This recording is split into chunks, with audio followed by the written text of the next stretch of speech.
Көрмандар, сіздер менен кайрадан Көк Бөрү каналым. Чолпон Ата шаарында Ноорус байрамына арналган Көк Бөрү боюнча мелдеш кызуу уланып жатат. Бул чыгарылышта биринчи лигада кайсы командалар финалга чыкты? Жогорку лиганын жарым финалдары качан болот? Алдыда ушул жана башка суроолорго жооп беребиз. Ошондой эле жогорку лиганын жаш капитаны Дастан Русланов тууралуу кызыктуу фактыларды айтабыз. Аянда Кубантай Суу Сабыр аргымагынын абалы тууралуу да кеп кылат. Бүгін 18 мартта биринчи лиганын финалчылары аныкталды. Алгачкы жарым финалда Нарын облусунун Эр Намыс командасы менен Ысык Көлдүн Гөлтөр клубу кезгелди. Беттештин жыйынтыгында Гөлтөр 5-3 эсебинде жеңишке жетти. Кызыгы 5 улакты 5 башка оюнчу таштады. Тун Бийиктик командасы Арашан биримдигин 5-4 эсебинде артта калтырды. Исламидин Бакыт уулу Бийиктик үчүн 3 салым салды. Финалда Бийиктик утабы же Гөлтөрбү? Комментарий жаза кетиңиз.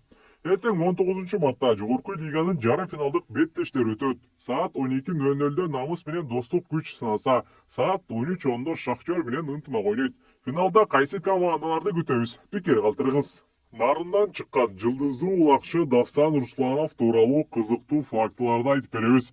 Нарын облусунун негизги командасы саналган Намыстын капитаны Дастан Русланов 22 жашта. Ал 2002 жылдын 22 октябрында Нарын облусунун Ак Дала районунун Жогорку Май айылында жарык дүйнөгө келген. Боюнун узундугу 189 сантиметр. Дастан универсал улакчы. Чабуулда гана ойнобостон жекеме-жекеде дагы өзүнүн мыктылыгын далилдеп келет.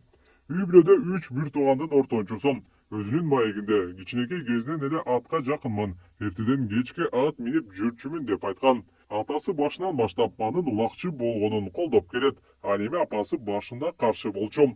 2016 жылдан баштап айыл ичинде улак чаап келген. 17 жашынан баштап чоң оюндарга чыга баштаган. 2019 жылы Соң Көл командасынын курамына кошулган. 2022 жылы Намыстын курамына тандалып алынган. 4 жыл ичинде ал Намыстын капитанына чейин жетти. Муну менен ал жогорку лигада капитан болгон эң жаш улакчы болуп тарыхта калды. 2024 жылы улуттук курамага кошулуп, Казакстанда өткөн дүйнөлүк көчмөндөр оюндарында чемпион болгон. Астанадагы мелдеште Дастан 3 оюнда 6 салым салган. Командалык жетишкендиктерине токтолсок, 2021 жылы Соң Көл командасы менен биринчи лигада президенттин кубогунда 3-орунду ээлеген. 2024 жылы Норус турниринде биринчи лигада чемпион болгон.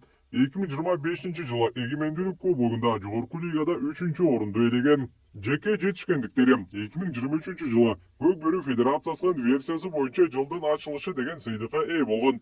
2024 жылы Норус турниринин мыкты оюнчусу аталган. Минген аргымагы фаворит.